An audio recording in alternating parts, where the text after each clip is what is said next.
میں آپ کو بریکنگ خبر دیتا ہوں. بریکنگ خبر؟ ہاں جی, بریکنگ خبر سنیں. امریکی بریکنگ خبر. بائیڈن کے ایک مشیر ہیں شاہد خان, انہوں نے کہا ہے کہ جی میری ریکویسٹ پہ ٹرمپ نے پاکستان کے اندر ایک اہم سیاسی شخصیت سے ٹیلی فون پہ بات کی ہے. ٹرمپ نے.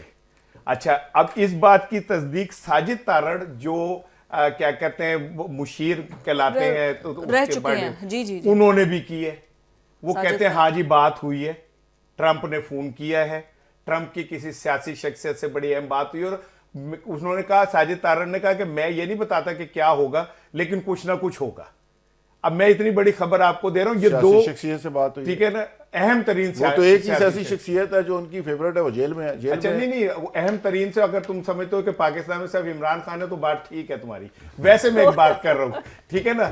تو نمبر ہی کٹیا ہوا ہے, میں نے تو آپ کی جنہوں نے فون کرنا ہو ہوتا ہے سکتا ہے کوئی پریزیڈنٹ ہاؤس, نہیں چھوڑ دیں, یہ پٹتے کس بات پہ تھے کہ یار وہ اندر تھا جیل کے اور فون پہ سب سے بات کرتا تھا, سب کو ہدایات دیتا تھا, اور رولا کیا تھا بعد میں جنرل فیض والا ایشو میں ایک رولا یہی تو تھا.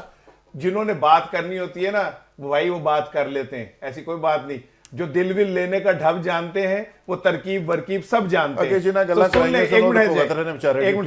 یہ میں کو اپنے پلے سے نہیں دے رہا, یہ دو مشیروں نے اس بات کی تصدیق کی ہے. شاہد خان کہتے ہیں کہ میرے کہنے پہ ٹرمپ نے ریکویسٹ کی, میں نے, انہوں نے پاکستان کے اہم ترین شخصیت کو فون کیا ہے, اور ساجد تارڑ جو ہے وہ کہہ رہے ہیں کہ ہاں جی بات ہوئی ہے. تے کام تے کوئی پہ گیا نا, اچھا تو کیا نام ہے, اسی لیے تو یہ اتنے آنیاں جانیاں شروع ہوئی ہیں کہ پائن دیکھو تجھے باہر آؤ تو ہمیں نہیں کچھ کہنا, ہم تو کہہ رہے ہیں بنی گالا چلے جاؤ, ہم تو آپ کو کہہ رہے ہیں آپ جہاں مرضی چلے جاؤ, ہمیں کچھ نہیں کہنا ہے. حکومت N R O Imran Khan سے مانگ رہی ہے لیکن وہ بڑا کوڑا وہ نہیں دے گا.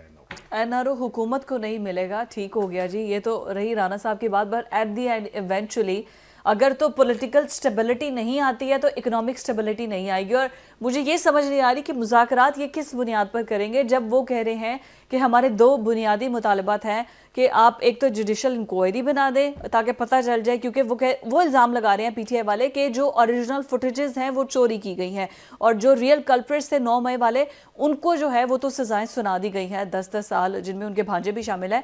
بٹ دا پوائنٹ از جب وہ کہتے ہیں نا کہ جو عوام کا مینڈیٹ ہے وہ ان کو دے دیا جائے, 8 فروری کے الیکشن کا حوالہ اگر وہ دیتے ہیں تو مینڈیٹ پہ اگر بات آئے گی تو یہ حکومت کیسے کہے گی کہ آئیں مینڈیٹ سنبھالے اور ہم گھر چلے جاتے ہیں. وہ تو کہہ رہے ہیں کہ آپ باہر آئیں, ہاؤس اریسٹ ہو جائیں, یا آپ سے مقدمات ختم کر دیے جاتے ہیں, اگر آپ نے باہر بھی جانا ہے تو باہر چلے جائیں, بٹ جو ہماری گورنمنٹ ہے اس کو کچھ نہ کریں. لیکن وہی بات جو کہ راحت صاحب اکثر کہتے ہیں کہ اصل معاملہ جو ہوتا ہے نا وہ مقبولیت کے ساتھ ساتھ قبولیت کا ہوتا ہے. تو قبولیت اس ٹائم جو ہے وہ پی ایم ایل این کے حصے میں آئی ہوئی ہے. ہو سکتا ہے کہ 2025 میں قبولیت کسی اور کے حصے میں بھی آ جائے, پھر چاہے وہ پیپلز پارٹی ہو چاہے وہ پی ٹی آئی ہو. آج کے پروگرام سے اتنا ہی, اللہ حافظ.